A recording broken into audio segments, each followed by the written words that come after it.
In the late 1800s, a British exploration vessel entered a stretch of the Atlantic that sailors avoided without ever agreeing why. The waters there were warmer than they should have been, the sea life vanished without explanation, and the ship's instruments began to register movement where no movement should exist. At first, the crew believed they were being followed by a large whale. They were wrong. What pursued them was larger than any recorded shark, faster than their vessel, and intelligent enough to pace them for days without striking. Every man on board would later swear the same thing. They were being hunted by a Megalodon. Before we continue, take a second to like this video, subscribe to the channel, and tell us in the comments where you are watching from. It helps this story reach more people who love real maritime horror. Now listen carefully, because from this point forward, the account no longer speaks to you. It speaks from inside the ship.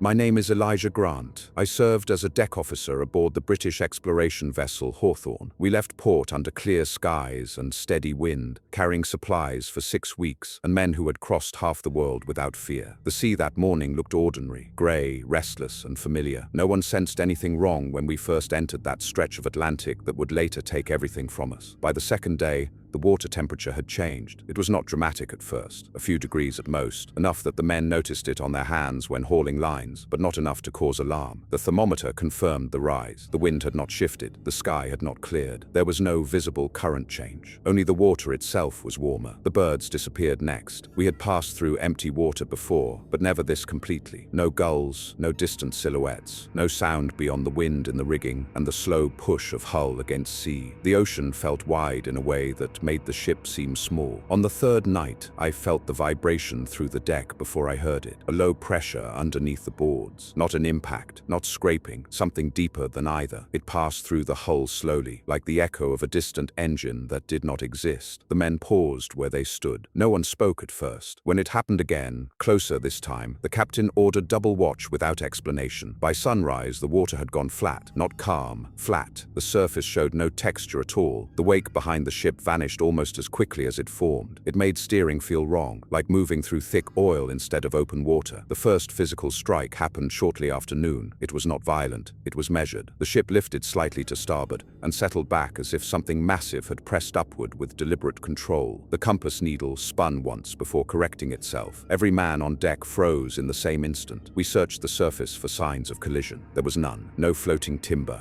No swell pattern, no interruption in the water, only silence. The captain ordered the engines slowed to minimize vibration. He did not say what he feared. He did not need to. Every man felt it. The second strike came just before dusk. This one landed farther aft. The stern dipped noticeably. A barrel rolled in the hold. A few men went to their knees. Still no surface breach, still no visible shape, only impact without source. That night, the sea glowed beneath us. Not bioluminescent scatter, not drifting light. A defined mass moved beneath the hull. The glow bent around its shape as it passed under us slowly. I saw a curve that did not belong to any whale I had ever known. The length extended beyond both sides of the ship before disappearing into darkness. No one spoke. The third impact came less than 1 minute later, harder, central. The hull groaned in protest. Rivets shivered. The deck pitched sharply and steadied. The captain ordered full halt. The engines complied. The ship drifted in dead water. That was when it surfaced. Not fully, not cleanly. A wide section of back broke the water off the port bow. The skin was pale and scarred. The rise was slow and unbothered. The scale of it was wrong. It was not swimming toward us. It was matching our position without effort. Then the head turned slightly. The water parted as a massive jaw lifted just enough for us to see the teeth. They were not thin. They were broad, triangular, set in rows that did not belong to anything alive in recorded history. The mouth did not open to strike, it opened to measure, and that was when we understood. We were no longer in open ocean. We were inside a territory. Once the head disappeared beneath the surface, no one moved. The engines remained silent. The ship drifted without wake. The water returned to its unnatural stillness, as if nothing had happened at all. For several long seconds, no one even breathed loudly. Then the captain gave quiet orders. He told the engine crew to bring power back slowly. He told the gunners to uncover the deck cannons, but not to load them. He told every man to keep his eyes on the water and not on each other. We did not speak about what we had seen. Saying it aloud felt like inviting it back. The engines turned. The propeller bit into the silent sea. The Hawthorne began to move again, slow at first, then steadily. For a brief moment, it felt like escape had become possible. That was when the water behind us began to fold inward, not outward like a wake, inward, as if something massive displaced it from below and pulled it down at the same time. The creature resurfaced directly in our path of travel, but farther away than before. The distance between us widened slowly at first. Then it narrowed again without effort. The ship could not gain ground. No matter how the engines strained, it stayed with us at a fixed distance, as if linked by an invisible line. The captain ordered full speed. The hull shook under the pressure of forced power. Coal burned faster. Steam screamed through the pipes. The deck vibrated so hard I could feel my teeth rattle. The distance did not change. It paced us without effort. Then it turned sideways. The head rose higher this time. The water rolled off its skin in heavy sheets. The jaw opened wider. I saw the full architecture of it. Not a mouth meant for biting pieces. A mouth meant for taking whole shapes at once. It closed again, slowly. The tail never surfaced. Only the forward half of the body revealed itself. That alone was longer than our ship. The captain ordered a flare fired. The bright signal arced through the darkening sky and burst above the water in white fire. The light reflected off the creature's skin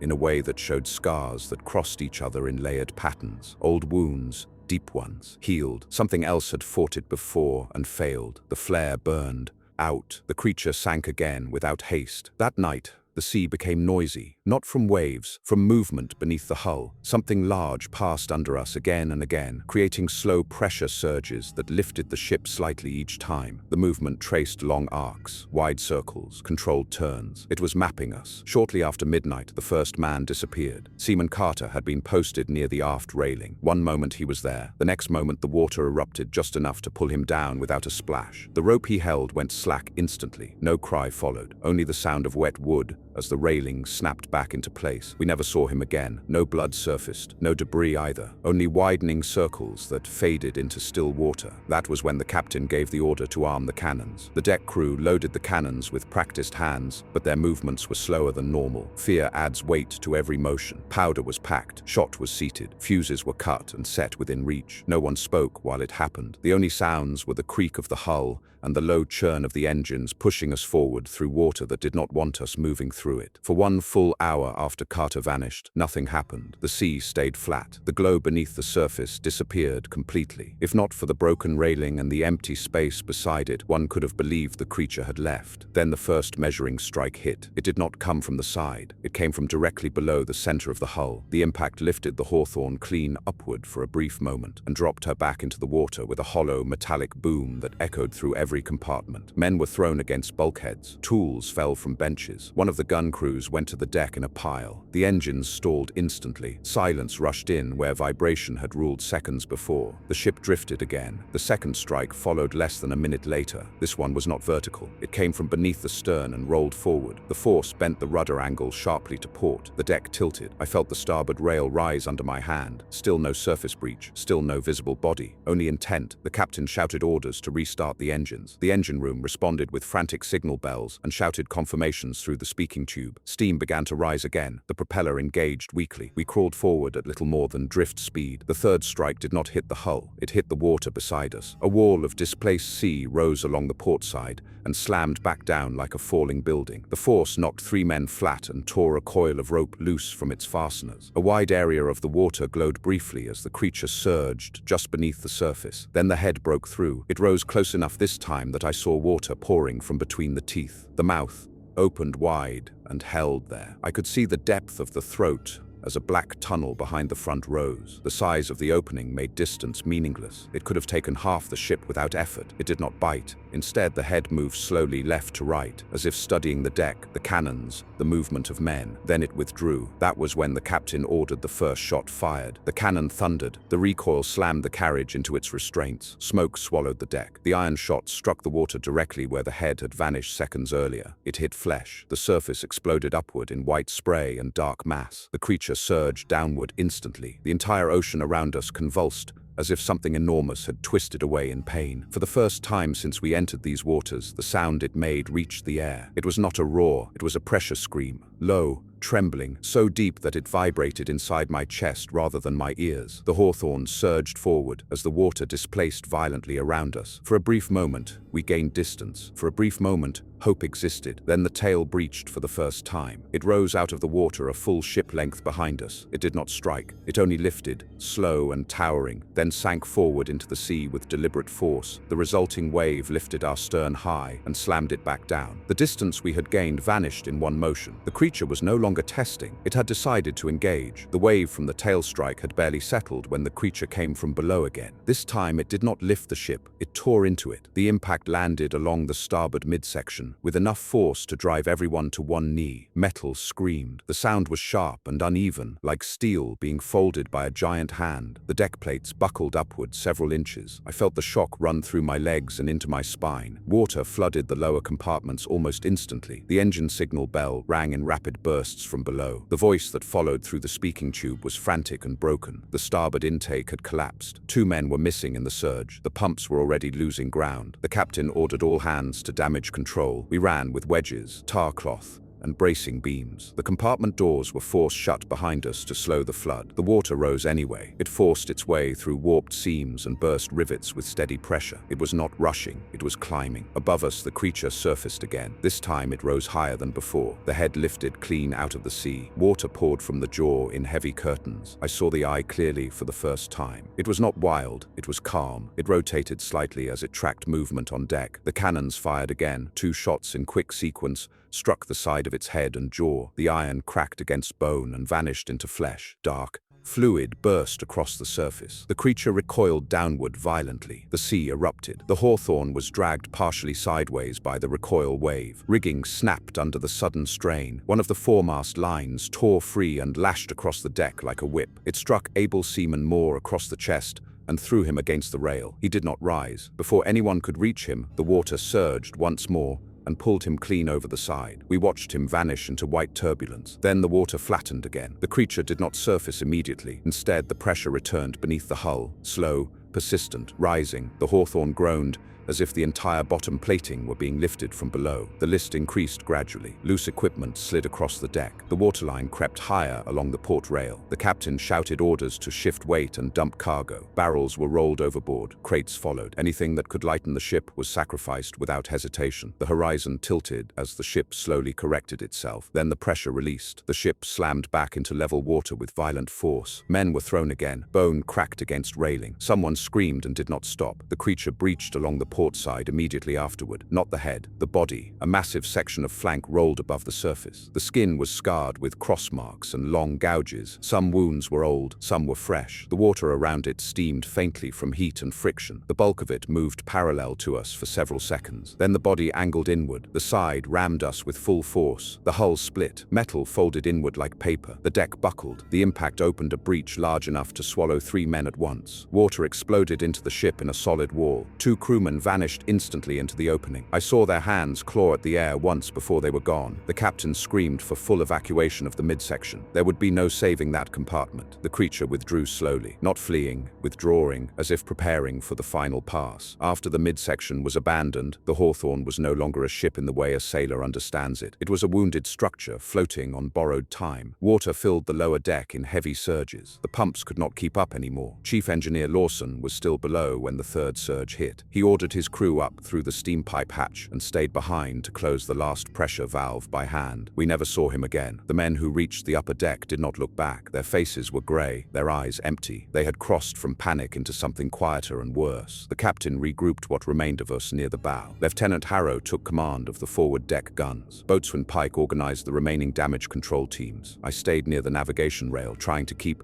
track of what the ship still had left to give. The waterline had risen another full meter. The engines were gone. The Hawthorne was drifting. That was when the creature struck from below again. Not the hull this time. The keel, the forward third of the ship, lifted unevenly. The bow rose high enough that I could see water falling from the anchor chain in long silver curtains. Then the pressure shifted suddenly aft. The bow slammed down with bone-snapping force. Men were thrown against the deck in hard arcs. One of the deck guns broke loose and crushed crewman Ellis beneath its carriage. He was still alive for several seconds. No one could reach him before the water did. The sea boiled up through the forward breaches and dragged both gun and man downward into the opening. The captain shouted for lifeboats. Only 2 could be freed in time. The creature surfaced again on the starboard beam. The head rose slowly. The mouth was already open when it cleared the surface. Water streamed from the jaws in long, steady flows. The teeth were stained now. dark fluid ran between them and vanished into the sea. Lieutenant Harrow fired the bow cannon directly into the open mouth. The shot disappeared inside. A violent reaction followed. The head snapped shut instantly. The water around it detonated upward as the creature surged downward with raw force. The resulting wave lifted the forward lifeboat completely off its davits and shattered it against the deck in a spray of splintered wood. The second lifeboat was lowered halfway before the pressure wave struck us again. The rope handles tore loose. The boat dropped. 3 men fell with it. I saw their silhouettes for less than a second before the surface closed over them. The sea flattened again. Only 1 boat remained intact. We forced it free under Captain Reeves's direct order. The remaining crew fought to drop it clear of the railing as water climbed toward the deckline. The Hawthorne was settling into a heavy list now. Her bow rode low. Her stern was drowning. The creature breached for the final time beside us. Only the head rose. It was close enough now that I could see the movement of the jaw muscles beneath the skin when it opened. The eye fixed on the mass of men crowded near the surviving lifeboat. The message was clear. It did not want the ship anymore. It wanted what was leaving it. The surviving lifeboat hit the surface hard and held. That alone felt like mercy. Captain Reeves shoved the first men over the rail without ceremony. There was no time for fear anymore. Only movement mattered. Only distance. I went over with deckhand Morgan beside me. His grip crushed my wrist as we fell. The cold punched the breath out of my lungs on impact. The boat rocked violently as more bodies followed. Lieutenant Harrow landed last and cut the remaining rope with one clean motion. The Hawthorne loomed above us like a broken cliff. Then the creature moved. It came from beneath the dying ship in a single surge that displaced the water so violently our lifeboat spun sideways. The bulk of its body never breached. Only the pressure of it passing under the surface told us which direction it had chosen. The Hawthorne was struck again, not to destroy, to unbalance. The wounded ship rolled hard to starboard as the creature shoved beneath it. Steel screamed. The bow dipped fully under. Water poured over the deck in a continuous sheet. Men still on board vanished in that rush. The stern lifted briefly, exposing the broken propeller blades glistening in the moonlight. Then the Hawthorne slid under completely. No explosion followed, no violent collapse. It sank like something heavy finally letting go of air. The sea rushed inward where it had been. The wave it created lifted our lifeboat high and carried us forward several lengths before dropping us again into open water. We were alone. For a few seconds, nothing moved. Then the water behind us displaced again. The creature surfaced partially. The head broke the surface first. The mouth opened slightly as if testing the air. It did not rush us. It followed at a controlled distance. We rowed. Every man pulled until his arms burned and vision narrowed. The oars slapped into water that felt thick and resistant. Each stroke gained little. The creature matched our pace without visible effort. It turned once beneath the surface. The water alongside the lifeboat lifted sharply and fell again as the body rolled beneath us. The motion nearly capsized us. Morgan cried out and nearly lost his grip before Harrow dragged him back into balance. The distance between us shortened without warning. The head rose higher this time. The mouth opened wider. The shadow of it swallowed the back half of our lifeboat. Reeves ordered us to stop rowing. We obeyed instantly. The lifeboat drifted. The creature drifted with us. For a long moment, nothing happened. No strike, no rush, only inspection. The massive head angled slightly. The eye rotated forward and fixed on the men in the boat one by one. Then the creature sank again without attacking. The water grew still. We did not wait to understand why. Reeves gave the order. We rowed again with everything left in our bodies. This time the creature did not follow immediately. The sea stretched wide around us. Then the water split ahead, not behind. Ahead, the creature resurfaced directly in our path. It had circled beneath us without sound. The head rose straight up. The mouth opened fully, and the water rushed inward. The water rushed toward the open mouth, as if the sea itself were being inhaled. The lifeboat surged forward without a single oar stroke. The pull was absolute. It felt like gravity had shifted direction beneath us. Captain Reeves shouted for us to row against it, but the command was already useless. The current dragged us forward faster than any human effort could resist. The bow of the lifeboat tilted downward toward the darkness between the jaws. Harrow fired his pistol into the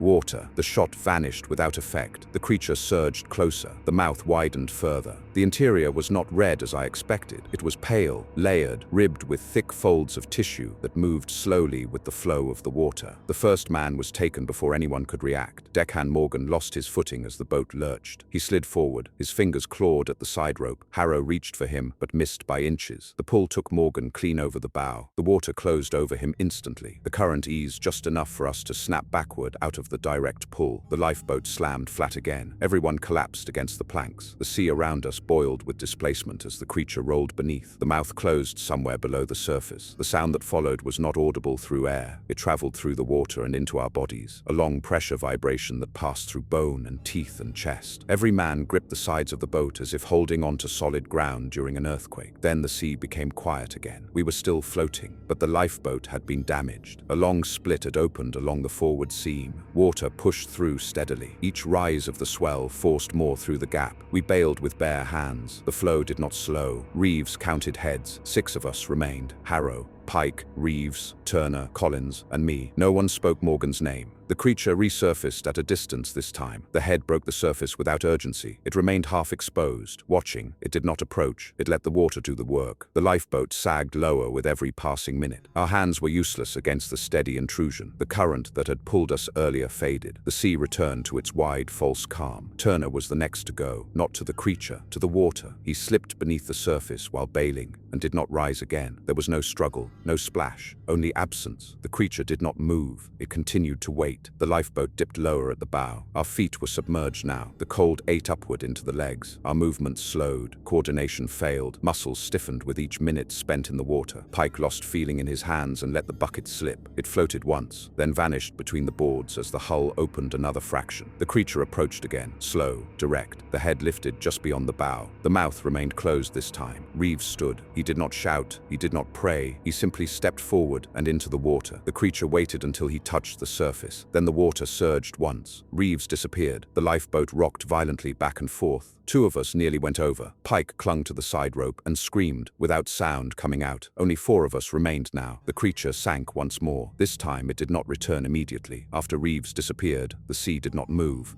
For a long time, the lifeboat drifted in silence with 4 men left inside it. Harrow held his pistol uselessly at his side. Pike stared into the water without blinking. Collins whispered prayers under his breath that had no rhythm anymore. I could hear my own heart louder than the water. The strange part was not that the creature had taken them. The strange part was how slowly it was doing it. If it wanted us gone, the boat would already be empty. That realization settled over us like cold fog. We were not being hunted for food. We were being processed. The waterline climbed another inch along the inside of the boat. We tried to bail again, but every movement had become heavy. The cold had turned our legs into stiff weights. I could no longer feel my left foot. Pike's hands shook uncontrollably. Collins dropped the bucket twice without realizing it. The creature surfaced again, this time far off our stern. Only the head appeared. It stayed there, distant and motionless, as if keeping a boundary rather than closing in. The mouth remained closed. The eye was visible even at that distance. It did not blink. Harrow whispered the truth aloud before any of us could stop him. It is not rushing because it does not need to. No one argued. We were sinking on our own. The lifeboat finally split fully along the forward seam with a dull tearing sound. The wood did not explode. It peeled apart, slowly under pressure. The bow dipped lower. Water rushed in faster than we could remove it. Collins went next. He slid forward silently as the slant increased. He tried to grab the bench. The wet wood offered no grip. He rolled over the edge and vanished beneath the surface without resistance. The creature did not move. 3 of us remained. Pike began to cry. Not loudly, not in panic, in short, broken sounds that came from somewhere too deep to stop. The lifeboat was half submerged now. We could no longer sit. We clung to the side rails with numb hands and tried to keep our heads above water. The sea tasted metallic. Every breath burned. Harrow looked at me. He did not look afraid. He looked angry. It waited for the Hawthorne to choose. Now it is waiting for us to choose. The creature surfaced closer, not at the bow, not at the stern, alongside us. The head rose just enough that the water spilled from the curve of the mouth back into the sea. The jaw did not open. The eye was level with ours. For a moment no one moved. Then Pike let go. He did not dive. He did not jump. His hands simply released the rope. He slipped beneath the surface, like a man stepping down a stair. The water closed over his head. The creature surged once, then withdrew. Only Harrow and I remained. The lifeboat finally broke apart beneath us. The remaining structure lost its shape entirely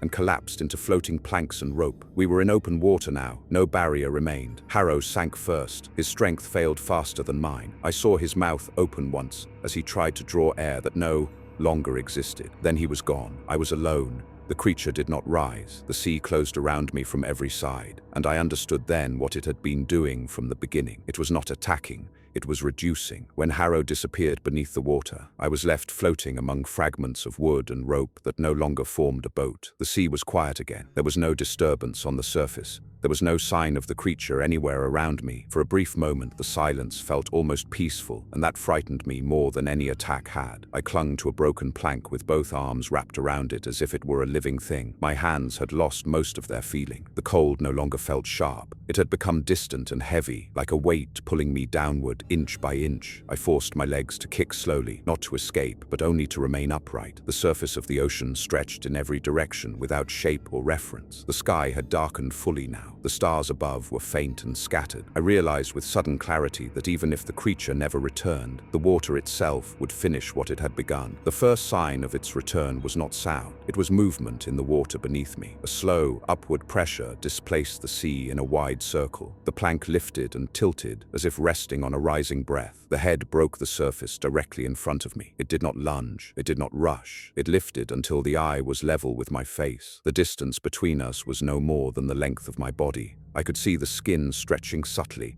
as the jaw muscles shifted beneath it. Water streamed steadily from the edges of the mouth. The mouth did not open. For several seconds, we remained like that. A man suspended in freezing water, and a creature older than any map or record studying me without motion. I could not scream. The breath left my lungs in short white bursts that vanished instantly into the night. I understood in that moment that it did not need to bite me. It had already won. The mouth finally opened, slowly and without violence. The opening was wide enough that the sea itself rushed toward it. The pull caught my legs first. My grip on the plank tore loose. The water dragged me forward as if the ocean had decided to swallow me whole. Pain surged as the pressure wrapped around my body. My chest compressed. My vision narrowed. I could see the pale interior of the mouth closing around the water that carried me inward. Then the pull stopped. The mouth closed before I reached it. The pressure released instantly. I was thrown backward by the sudden reversal and slammed into open water behind it. My body broke the surface violently. I drew in air in a choking gasp so deep it tore at my lungs. The head sank without a single splash. The sea was empty again. I floated there in the darkness, half-conscious, clinging to nothing, waiting for the next pull that never came. The creature did not return. I do